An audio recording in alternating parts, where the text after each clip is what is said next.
pili. Ndio la kwanza litaeleweka. Sasa hivi ninachokifanya mimi sipingani na Nape.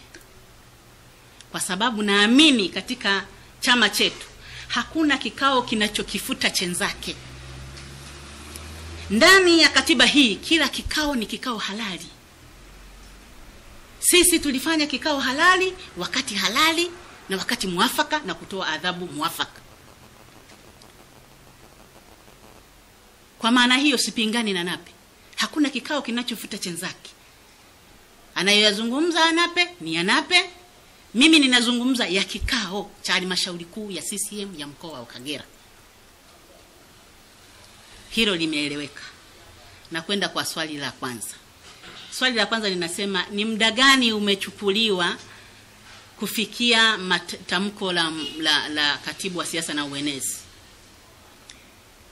Wote mnafahamu kwamba mimi ninakaa wilaya ya Misenyi na ni mkulima. Nilikuwa shambani kwenye shamba langu la mua na bahati mbaya ulitokea moto. Kwa hiyo pakawa napata shika ya kuzima moto katika shamba hili.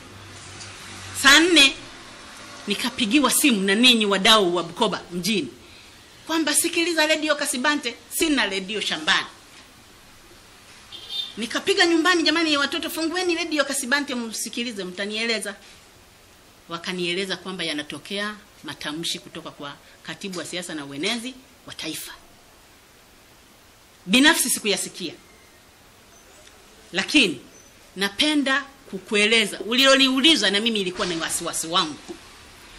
Tangu sisi tulipomaliza kufanya maamuzi hayo, tuliachia ofisi kwa mtendaji mkuu wa chama kwamba aiandike vizuri, awape barua zao tuliowatuhumu, ampelekee mkurugenzi maazimio na maamuzi ya halmashauri kuu ya mkoa, apeleke nakala makao makuu.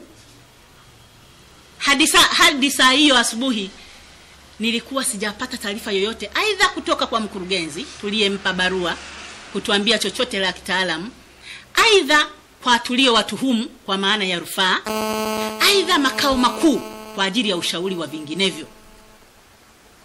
Ili tushangaza sana na iwashangaza wanachama wengi, ndio maana nasema ni waiteni kusudi tuweke mambo sawa. Ili tushangaza sana na iwashangaza wanachama wengi, ndio maana nasema ni waiteni kusudi tuweke mambo sawa. Ilikuwa na wengine hawajasikia tamko la halmashauri kuu ya mkoa, lakini wakasikia tamko la kupinga. Na sita kuyarudia nilivyoambiwa kwa sababu sikuyasikia kwa masikio, kwamba kikao kilichofanyika kilikuwa batili. Hiyo lugha ndani ya Chama cha Mapinduzi sidhani, sijaisikia. Kwa sababu hakuna kikao kinachobatilisha chenzake. Ni maoni ya kikao yanatolewa kwenye kikao kilichotangulia. Kwa maana hiyo ule muda wa kutoa taarifa inawezekana hata na yeye taarifa alizozipata hakuzipata halali. Kwa sababu za kwetu hadi sasa taarifa tulizonazo mezani. Katibu, kuna jibu kutoka makao makuu? Una correspondence yote na makao makuu? Mimi nilitoa taarifa siku ile ya matukio ya basi. Lakini tujaandika barua ambayo imefika makao. Kufika barua zitafika leo jioni. Ni barua kama nakala ile ambayo tumetoa kwa mkurugenzi, tumetoa kwa madiwani, sasa tumesambaza kuanzia saa 4 asubuhi.